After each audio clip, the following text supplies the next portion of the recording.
Hey guys, welcome back to the Creative Restoration channel. I'm Doug Giles. You know, I had said this before, I'm one of the moderators on the Alan Edmonds enthusiast group on Facebook, and the other day we got a question from one of the members regarding belts. He actually was asking how does one prevent getting a whole bunch of wrinkles right in here on his belt? So it prompted me, actually I thought about, well, maybe I should do a video on this, because there's a lot of guys out there that just simply don't know the proper way to put on a belt, the proper way to take one off, the care and maintenance of a belt, maybe what size even to get. I have seen a lot of times where guys just buy belts that are way too short or way too long. Now, for those of you that already understand and know everything that there is to know about belt maintenance, what size belts and everything to wear, this video might not be for you. But it is for a lot of guys out there that may not know. So stick around with me and let's get into some of the more technical aspects of belts. We'll start with the proper way to put your belt on to prevent wrinkles. You need to grab the belt buckle at the base with your left hand, cross over with your right hand, and pull from right to left. Don't pull backwards, that's what causes the wrinkles. Then, using your index finger with your right hand, insert the buckle prong into the hole. It's that easy. Removal of the belt is the exact same procedure, but in reverse. Let's look at that again in close up and slow motion. Notice I'm grabbing the buckle at the base with my left hand. My right hand, I'm going to slip the belt into the buckle.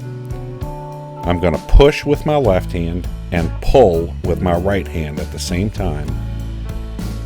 Put the prong in the hole and then release. It's that easy.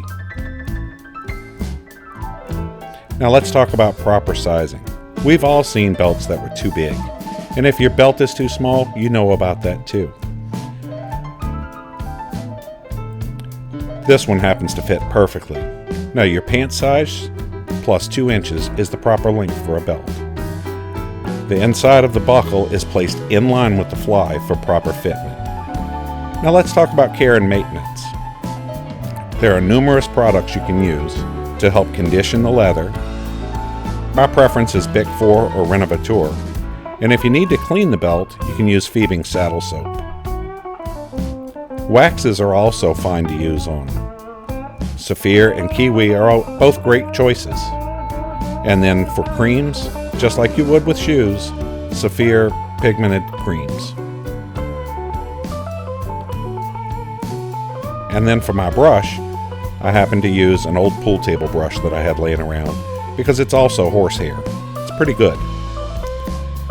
I'll start by brushing the belt down to remove any loose debris or dirt. I'm going to use some Bic 4 to condition the leather.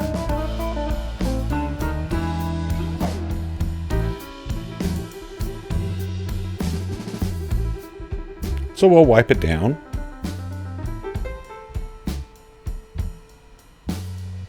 Let it dry and then brush it off.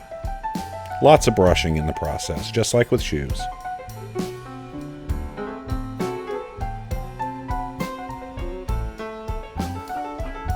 If it needed it, I would have cleaned it with some saddle soap too, but this one didn't need it. So I'll just start off with the pigmented creams. Find a clean spot on your rag. Put a little bit of the pigmented cream on. This one happens to be a perfect match.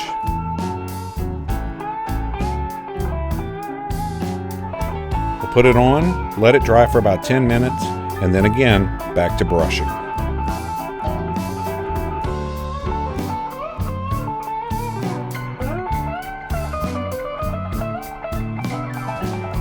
I want to put some wax on, but this one just so happens to be too dark. So I'm going to use my Saphir Mirror Gloss in Natural.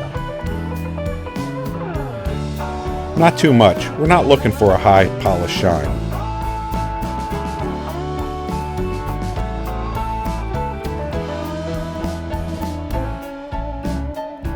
Very small amount goes a long way.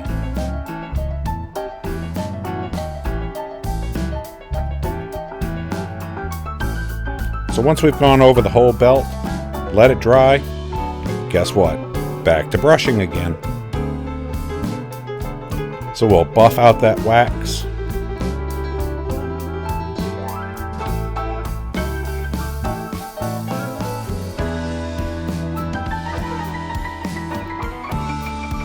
And when everything is all said and done, look at that beautiful shine on there.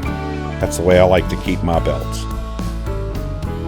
I'll store mine in a coil. You can hang them up straight if you want to. So let's recap. First, you want to brush to remove the dirt, clean with saddle soap, use leather conditioners, add pigments, and lightly wax and buff. Well, I hope you enjoyed that video, and as always, like, comment, and subscribe, and hit that bell notification.